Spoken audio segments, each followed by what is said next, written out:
হে everyone, তোমরা কেমন আছো? আশা করি তোমরা বেশ ভালো আছো। তার চেয়ে বড় কথা হলো প্রকৃতি দেখা। প্রকৃতি ভালো থাকার একটা অনেক বড় মাধ্যম, কারণ প্রকৃতি ছাড়া কোনো কিছুই যেন সম্পূর্ণ হয়ে ওঠে না।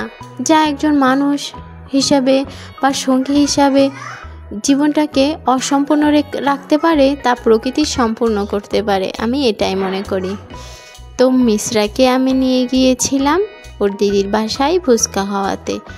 এখন মিশ্রা তো ঝাল খায় না, তাই ওর দিদি ওকে ঝাল ছাড়া ফুচকা বানিয়ে দিয়েছে। ও খুব মজা করে খেয়েছে, ও খুব খুশি হয়েছে, খুব আনন্দ পেয়েছে।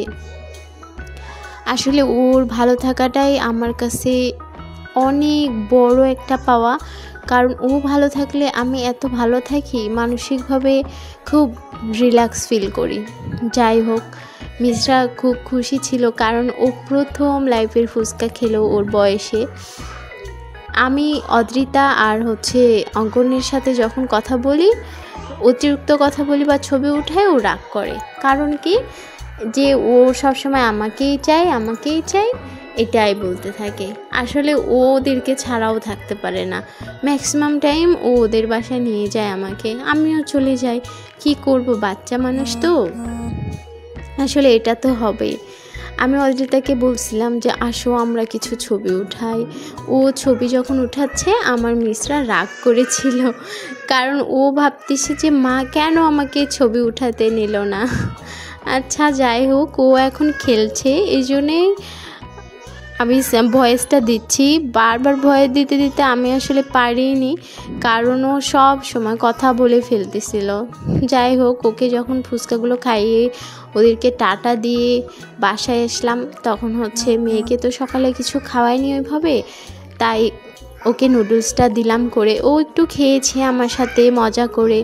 খাওয়ার পরে আমাকে বললো, মা তুমি খেয়ে নাও, আমাকে খাইয়ে দিচ্ছিল। তারপরে ভাবলাম যে আমি খেয়ে নিই। আসলে নুডলসটা আমি আমার জন্যই করেছিলাম, কিন্তু দেখলাম যে ও তো খায়নি, তাই এটাতে অনেক কম পরিমাণ ঝাল দিয়েছি।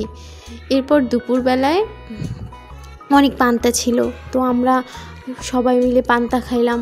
তো পান্তা খাওয়া শরীরের জন্য প্রচুর ভালো, তো আপনারাও খেতে পারেন। আর আমার চ্যানেলটাকে অবশ্যই সাবস্ক্রাইব করে দেবেন এবং সব সময় চ্যানেলের পাশে থাকবেন।